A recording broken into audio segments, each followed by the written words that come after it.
lay out the costs of the Iraq War? The costs, I think, can be put into basically three baskets. The first is the short-term budgetary costs.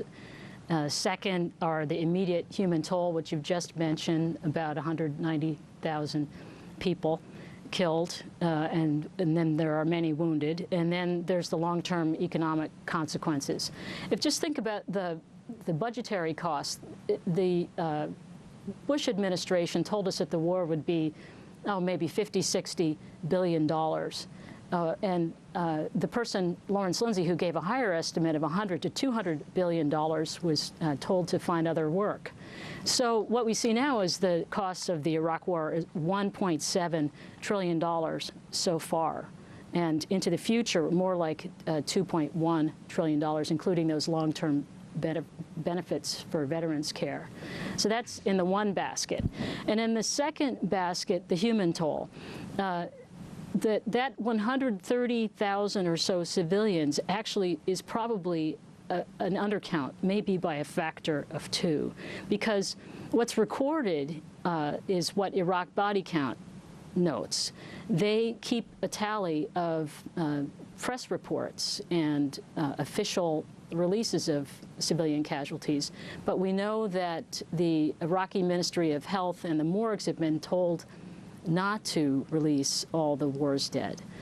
And then many people are wounded, of course. The wounded are probably in a 1-to-1, at least a 1-to-1 ratio in Iraq, so 130,000 or maybe many more than that seriously wounded.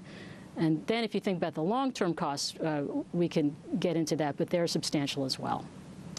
And Professor, the ways in which people have died, obviously you have people being killed through bombings, direct warfare, but you also talk about the indirect toll through the health crisis in Iraq. Right. The indirect deaths, or excess death as some demographers call it, are caused when infrastructure is destroyed, either intentionally or unintentionally. So when bombing takes out water treatment facilities, or sanctions before the war did not allow the repair of material that was vital for health, like the healthcare infrastructure, and then that's exacerbated with the war. What you see is that immunization rates go down, infant mortality goes up. You see diseases and injuries which could have been taken care of medically inside Iraq, not taken care of. Now, many Iraqis have tried to seek treatment in the region, in Syria. They've had to leave Syria now.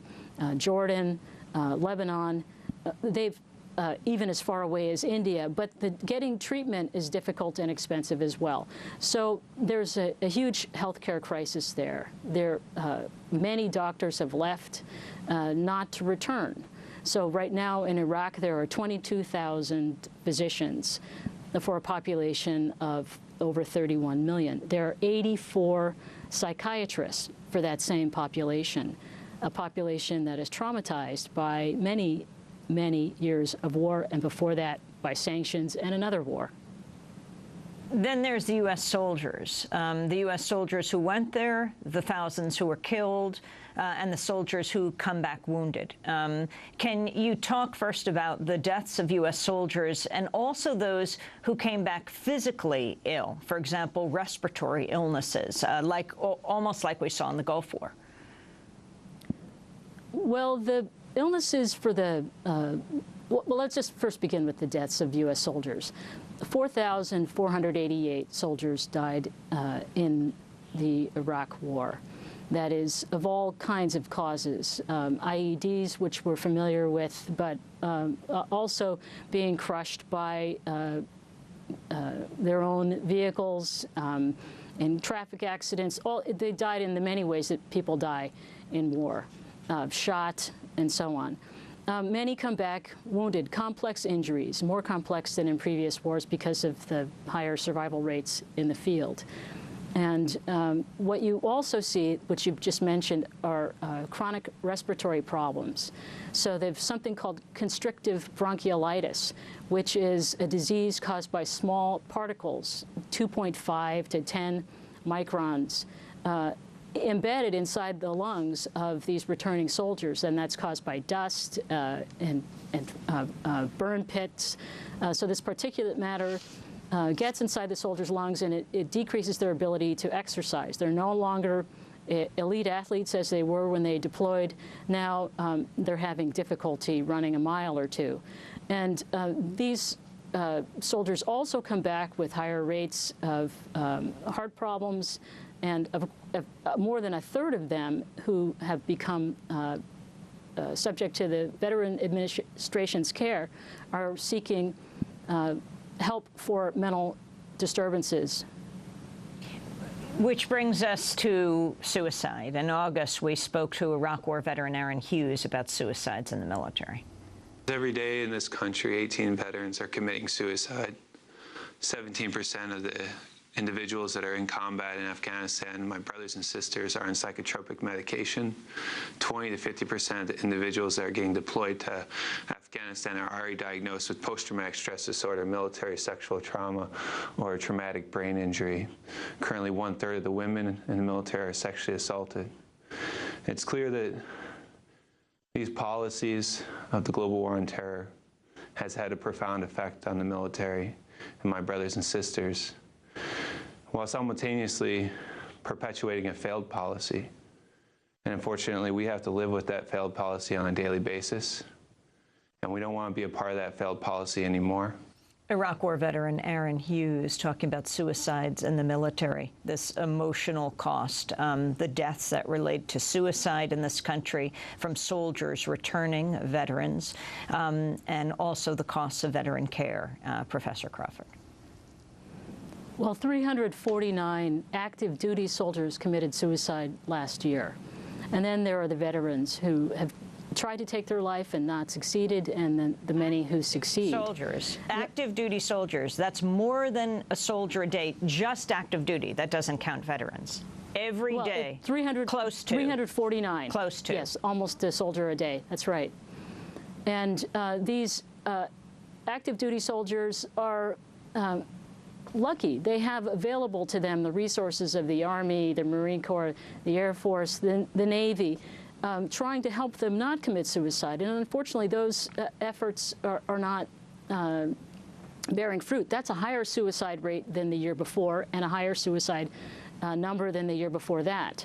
So what we see is that despite the resources that are being put into helping the soldiers who have returned from Iraq and Afghanistan, it's not bearing enough fruit. And then what you'll also see is for the veterans, it's possible that the number of suicides will increase over time because trauma is cumulative.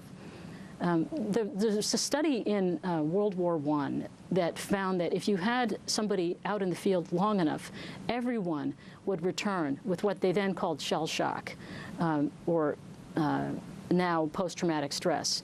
So everyone is vulnerable, and so the resources that you need to put there are tremendous. And Professor, overall, your report cites a figure of $2.2 trillion as the cost to U.S. taxpayers for the Iraq War.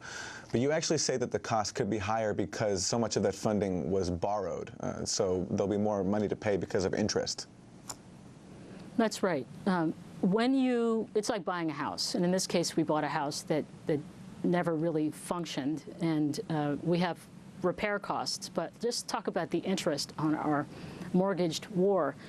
It will be several $trillion over time.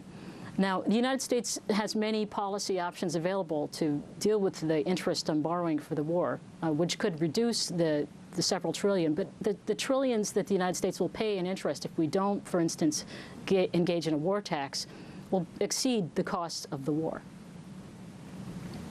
What most surprised you, Professor Crawford, about the costs of war report? Well, there are so many things we weren't able to include.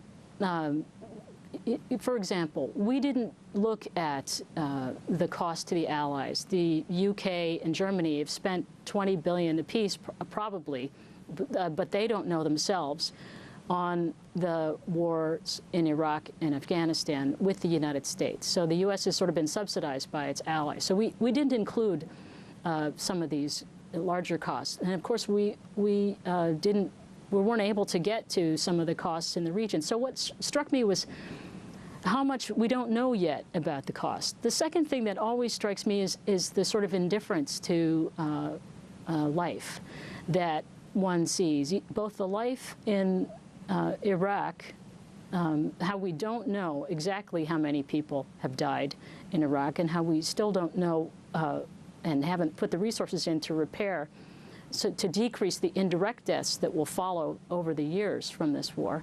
Just an indifference, or maybe perhaps a lack of understanding of the consequences of war. And as always, yes, go ahead. You talk about the cost of war. What about who profited? Well, some corporations made out pretty well. Lockheed, you know, the ones we heard about during the war, they did very well. Contractors, the human contractors themselves, though, were wounded and killed at high rates. So if you worked for one of the contractors, then you might feel that your salary didn't compensate for the stress that you're under. You don't get the same benefits that U.S. soldiers got, but the companies themselves made handsome profits, yes.